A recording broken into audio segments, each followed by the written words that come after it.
Oke, baik. Assalamualaikum warahmatullahi wabarakatuh. Kami dari mahasiswa Universitas Muhammadiyah Sumatera Utara. Di sini kami bersama Bapak siapa? Pak Pairan, petani jagung. Hari ini tanggal 9 Maret 2024 dengan lokasi di Pasar 11, Marelan. Baik, perkenalkan nama saya MCK Sadenta dengan NPM 2204290071. Nama saya Dimas Stanzio dengan NPM 2204290058.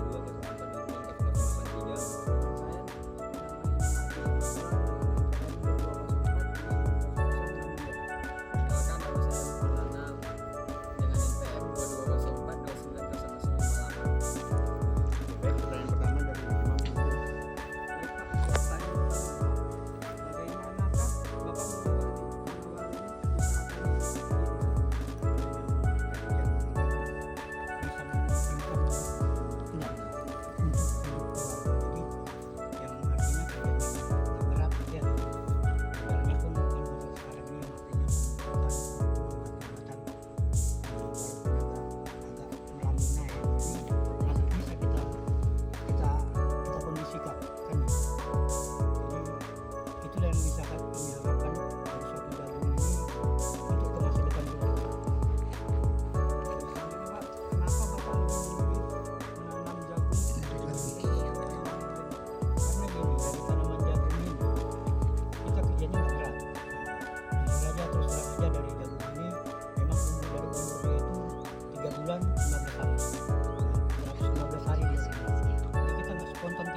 Satu hektar. 1 hektar. Untuk kondisi iklim di sini Pak, bagaimana Pak? Kalau musim iklim kalau kita bilang itu kalau dalam 1 bulan dia kalau ada curah hujan, jagung untuk tanaman jagung ini sudah mencukupi. Istilahnya di sini kembalinya banyak 19 sudah bisa memadai untuk tanaman jagung.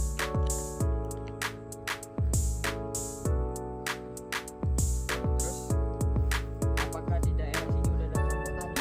Kelompok tani udah kami ada sanggar kelompok tani yang masing-masing. Jagung dia udah mempunyai grup dari kelompok tani. Untuk sayuran dia mempunyai grup dari kelompok tani masing-masing. Berarti di daerah sini semua udah ada kelompok tani. Sudah memiliki kelompok tani. Terus pertanyaan selanjutnya, apakah kelompok tani daerah sini sudah menggunakan alat modern? Kita sudah memakai alat modernnya itu ya kita harus kita campur bukan manual. Kita memakai untuk mesin traktor dan cara penanamannya itulah yang harus kita manual. Terus kira-kira berapa lama Bapak udah menekuni di pertanian ini Pak? Ya nggak lama ya, ada 3 tahun. Untuk peloyalan petani di sini gimana Pak? Iya.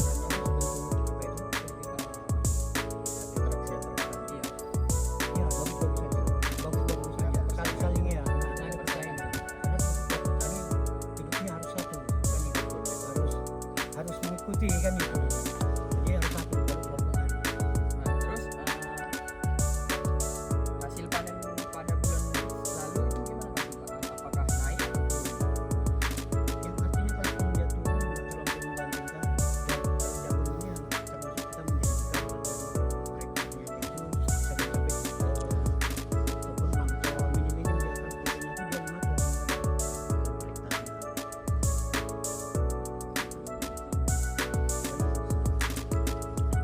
Bagaimana harga yang ditetapkan oleh penjual dengan biaya produksinya? Ya sangat sangat menguntungkan karena kan kita jual ini itu jagung tongkol bukan jagung pipil ya kan. Jadi di situ kita kutip kita timbang, kita harus kita pipil dulu, kita proses jemur ya kan. Karena kalau proses jemur resikonya kita kontakannya hujan ya. Tentu ya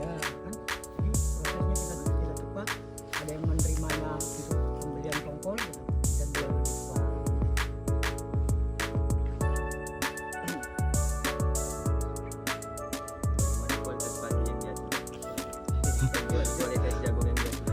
Ya bagus ya, sangat sangat bagus ini yang mayoritas ya 65-75% bagus tanaman. Untuk kuantitas yang biasa. Kualitasnya untuk harga kejual ke pasar gitu. ya normal biasa. Berarti nggak sama setara lah Pak. Ya enggak naik turun, yang artinya sama umpamanya ya 5.000 kita dia bahkan kalau naik di sana dibikin naik sama petani. Apa saja pernah terjadi kelompok ini seperti hama atau penyakit atau apa ada tanaman jagung. Sini resikonya satu yaitu angin dia pada tumbang, dan yang kedua kan udah tumbang dia itu udah posisi pasti dimakan tikus. Resikonya dampak dari petani jagung ini dampaknya adalah angin kencang dia pasti tanamannya tumbang, dan efek dari tumbang itu dimakan tikus. Supaya apa yang dilakukan petani tidak terjadi resiko. Ya kita kalau sebentuk dampak yang seperti angin itu ya antisipasinya ya kita bagus saja biar supaya dia jangan terletak di sana, supaya jangan hama itu menyerang kan gitu. Tapi kalau tikus ini kan termasuk menggana, jadi ya kita antisipasi ya biar supaya nggak ganas sekali ini tikus kan. Mungkin upaya apa yang selain yang Bapak bilang tadi, upaya apa yang bisa dilakukan petani di jagung ini untuk mengatasi hama tikus dan cuaca tadi? Tikus ini salah satunya yaitu antisipasinya ya kita perbaiki yang tumbang itu biar supaya jangan langsung dia ke tanah, yang arti menghindar dari jangkauan tanah, karena tikus ini memang letaknya kan di bawah ya kan. Jadi kita usahakan kita ikat gigi jagung itu bentukan kita ikat dengan cara rapi biar supaya nggak tumbang. Itu adalah antisipasinya biar supaya tikus nggak makan jagung.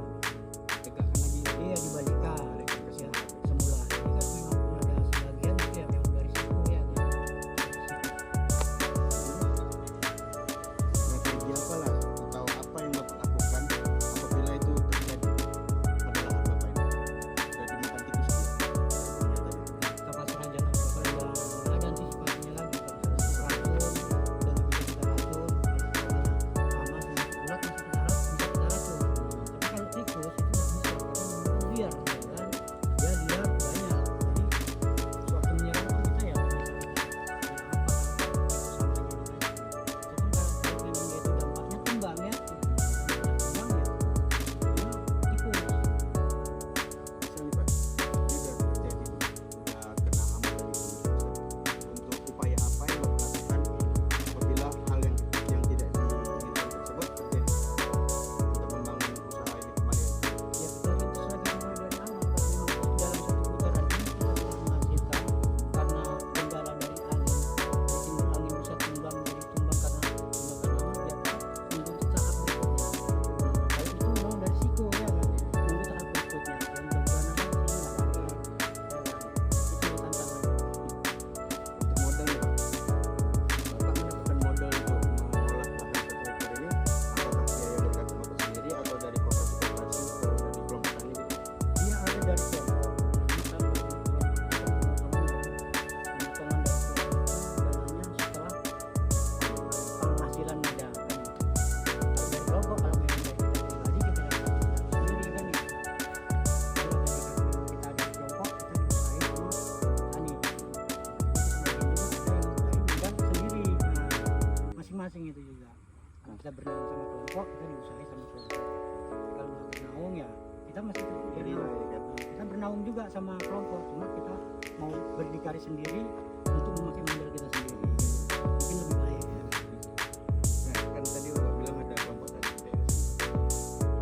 Apakah ada asuransi untuk apabila tanaman Bapak ini terkena risiko hama-hama Bapak? Kalau sebentuk risiko itu kan umpamanya dari dampaknya salah satu itu kena hama kan kita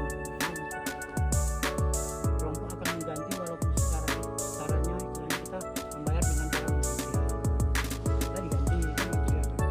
Dan ini kita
putaran tanah diolah, habis panen tanah diolah.